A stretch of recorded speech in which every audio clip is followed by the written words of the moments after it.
آپ نے کبھی وہ لوگ یا ان کی ویڈیو دیکھی ہوگی جو کیلوں کے بستر پہ لیٹنے کا کرتب دکھاتے ہیں، اور کبھی کبھار تو ان کا کوئی اسسٹنٹ اوپر سے بیٹھا ہوتا ہے یا کوئی مزید وزنی چیز ان پر رکھ رہا ہوتا ہے۔ یہ دیکھ کر ہمیشہ خیال آتا ہے کہ یہ کیسے ممکن کیسے ہے، اور کیسے اتنے آرام سے یوں کانٹوں یا کیلوں کے بستر پہ لیٹ جاتے ہیں یہ لوگ۔ اور آپ سب نے جنگی ٹینک تو دیکھ ہی رکھے ہوں گے، لیکن کیا کبھی آپ نے سوچا ہے کہ ان ٹینکس کے پہیوں کے ساتھ یہ فولادی چین کیوں بندھی ہوتی ہے؟ اب بظاہر یہ لگ رہا ہے کہ ان دونوں باتوں کا بھلا آپس میں کیا تعلق ہے، لیکن ان دونوں مثالوں میں موجود سوالوں کا جواب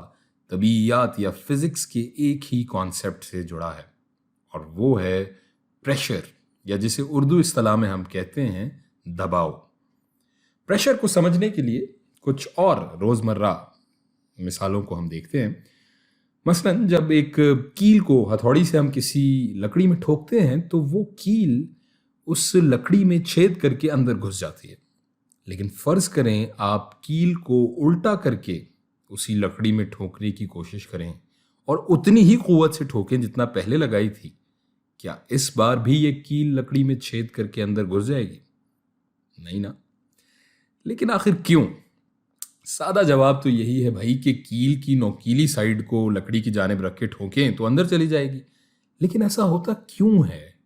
جبکہ قوت تو ہم اتنی ہی لگا رہے ہیں؟ ذرا سوچئے۔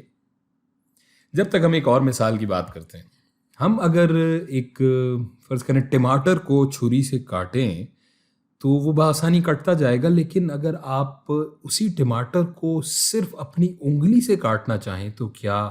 یہ اسی طرح کٹ جائے گا؟ نہیں کٹے گا، چاہے آپ اتنی ہی قوت لگائیں جتنی چھری سے لگا رہے تھے۔ حالانکہ اب اگر دیکھا جائے تو ہم قوت تو اتنی ہی لگا رہے ہیں جتنی چھری سے لگا رہے تھے، تو پھر ایسا کیا ہے کہ چھری سے تو بآسانی کٹ جاتا ہے، لیکن اتنی ہی قوت اگر ہم اپنی انگلی سے لگائیں تو نہیں کٹتا؟ یہاں بھی آپ کہیں گے کہ بھائی کامن سینس، عقل سلیم کی روح سے چھری کی دھار انگلی کے مقابلے میں بہت تیز اور پتلی ہے اس لیے، لیکن اس کی سائنسی وجہ کیا ہے؟ چلیں سمجھنے کی کوشش کرتے ہیں۔ کیل والی مثال کو لیں۔ کیل کو چاہے ہم نوک کی سمت لکڑی پہ رکھیں یا سر کے بل، جب ہم ہتھوڑی کی ضرب لگاتے ہیں دونوں بار ایک جتنی قوت سے، تو یہ کیل لکڑی میں دونوں صورتوں میں اتنی ہی قوت لگاتی ہے۔ لیکن اس کیس میں کیل کی نوک اتنی تیز اور اتنی باریک ہے، اتنی شارپ اور پوائنٹڈ ہے کہ اس کا کانٹیکٹ ایریا جسے ہم انگریزی میں کہیں گے یا اردو میں جسے ہم کہہ سکتے ہیں مقام لمس، جہاں پہ یہ ٹپ اس لکڑی کو ٹچ کر رہا ہے، اس کا یہ کانٹیکٹ ایریا بہت کم ہے اس کے مقابلے میں، اس سر والے حصے کے مقابلے میں۔ سو یہاں ہتھوڑی کی تمام قوت، جتنی فورس آپ نے ہتھوڑی پر لگائی ہے، وہ ایک بہت چھوٹے رقبے یا ایک بہت چھوٹے ایریے پر مرکوز یا کانسنٹریٹ ہو رہی ہے، اور اس لیے یہ کیل اس جگہ یہاں لکڑی میں گھس جاتی ہے۔ جبکہ یہاں یہ جو سر والا حصہ اگر ہم رکھ کر ٹھوکیں لکڑی میں، یہاں کانٹیکٹ ایریا اس کا، جو کہ لکڑی سے اس کا ایریا کانٹیکٹ میں آ رہا ہے کیل کا، وہ بڑا ہے۔ تو یہی قوت جو ہم نے اس نوکیلے حصے کو ٹھوکنے میں لگائی تھی، وہی قوت اس سر والے حصے میں اس پورے رقبے پر تقسیم ہو کر کمزور ہو جاتی ہے، اور اس وجہ سے یہ کیل لکڑی میں نہیں گھس پاتی۔ یہی اصول ہماری ٹماٹر والی مثال پہ بھی لاگو ہے، کیونکہ چھری کا کانٹیکٹ ایریا بہت تیز اور بہت پتلا یا بہت شارپ ہے انگلی کے مقابلے میں، چنانچہ لگائی گئی تمام قوت، جتنی بھی قوت آپ یہ کاٹنے کے لیے اپنے ہاتھ سے اس چھری پہ لگا رہے ہیں، وہ اس چھوٹے اور اس تیز دھار یا اس شارپ رقبے یا ایریے پر کانسنٹریٹ یا مرکوز ہو جاتی ہے